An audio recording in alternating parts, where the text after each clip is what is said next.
cœur de cette zone aride, le camp de Pournara est un point de passage obligé pour les migrants qui arrivent dans la partie européenne de Chypre avec l'espoir d'une vie meilleure. Hommes, femmes et enfants, ils sont plus d'1 millier chaque mois à être retenus derrière ces grilles, le temps de déposer leur demande d'asile. Au bureau des services sociaux maintenant. Mounir est originaire d'Alep en Syrie.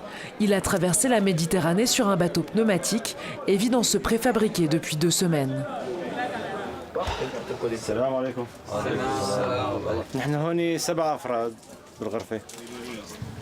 Tous sont arrivés à Chypre à bord d'embarcations clandestines. Je sais bien que les autorités chypriotes sont sous pression parce qu'ils accueillent beaucoup de réfugiés. J'ai vu les reportages là-dessus. Mais toutes les autres routes sont fermées. Mounir et ses compagnons d'infortune espèrent qu'ils seront bientôt autorisés à sortir du camp pour travailler. Mais avant cela, ils doivent remplir de nombreux formulaires. Les autorités croulent sous le nombre de procédures. Je vais voir vos dossiers, ok? Donnez-moi 10 minutes. On va aider tout le monde. Hein? Vous aurez votre book aujourd'hui, ok? The administration area, administration office. Stefanos Pagnas est l'un des responsables des lieux. Chaque jour, il doit composer avec les moyens du bord pour héberger les nouveaux arrivants. We have massive numbers of arrivals. We couldn't upgrade the place because you cannot upgrade the place when you have many people.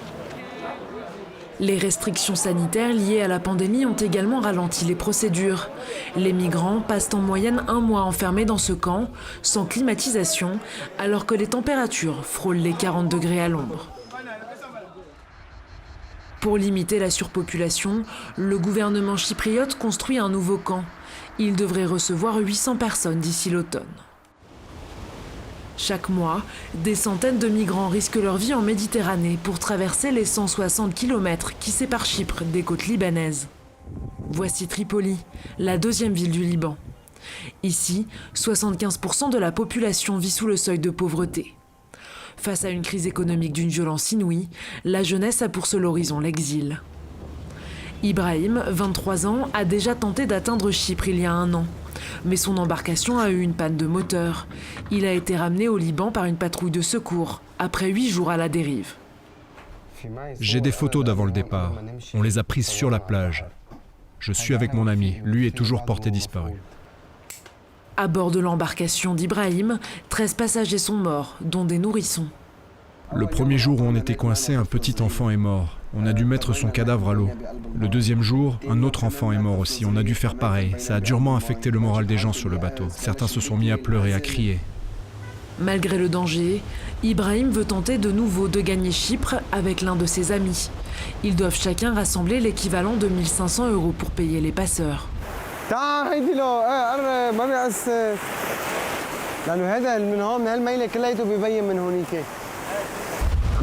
On a fait des demandes aux ambassades, au bureau d'immigration, mais personne ne nous répond.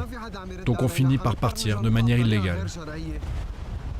Leur espoir a peu de chances d'aboutir. Même s'ils atteignent les côtes chypriotes, ils risquent d'être reconduits immédiatement au Liban. Les 2 pays ont conclu un accord de renvoi l'an dernier. La mer n'est pas la seule voie d'accès pour rejoindre Chypre. De nombreux migrants, notamment africains, profitent du laxisme de la Turquie pour arriver par avion via Istanbul et la partie turque de l'île, occupée militairement depuis 1974. Ensuite, il ne leur reste plus qu'à traverser illégalement la frontière. À Nicosie, chaque jour, une centaine de demandeurs d'asile se rendent au siège de l'ONG Caritas. Ils ont droit à 260 € d'aide du gouvernement par mois, mais pour toucher ces allocations, ils ont besoin d'une adresse que leur fournit l'ONG. C'est bien pour vous? Oui, c'est bien pour moi. Merci beaucoup. Je ne savais pas où aller, il n'y a qu'ici qu'on nous aide. J'ai dormi dehors pendant 1 mois. Ils ne peuvent pas recevoir d'aide sans avoir une adresse, donc ils utilisent la nôtre pour leur correspondance. L'association distribue aussi des denrées alimentaires. Bonjour, vous voulez du pain? Voilà, c'est un gros morceau. Il y a du lait pour les céréales, des protéines, des haricots. Beaucoup de gens qui ne peuvent pas cuisiner préfèrent les tomates avec du bouillon de poulet et de l'huile. Nous distribuons 10 fois plus de nourriture qu'il y a 1 an. Souvent sans emploi, les demandeurs d'asile ne peuvent travailler que dans certains secteurs, comme l'agriculture ou la restauration. Dans la ville côtière de Paphos, nous rencontrons Belle, arrivée en 2018 du Cameroun. Là, on est dans ma petite chambre où je vis, mon espace de cuisine. Soucieux d'aider ceux qui viennent d'arriver, il a créé un site internet. Ici, tu as les liens pour guider les nouveaux migrants.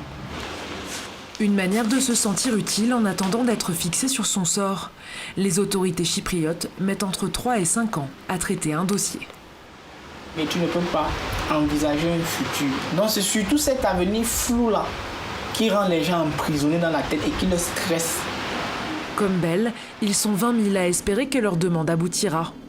Dans 7 cas sur 10, ils sont déboutés et renvoyés dans leur pays d'origine par le gouvernement chypriote.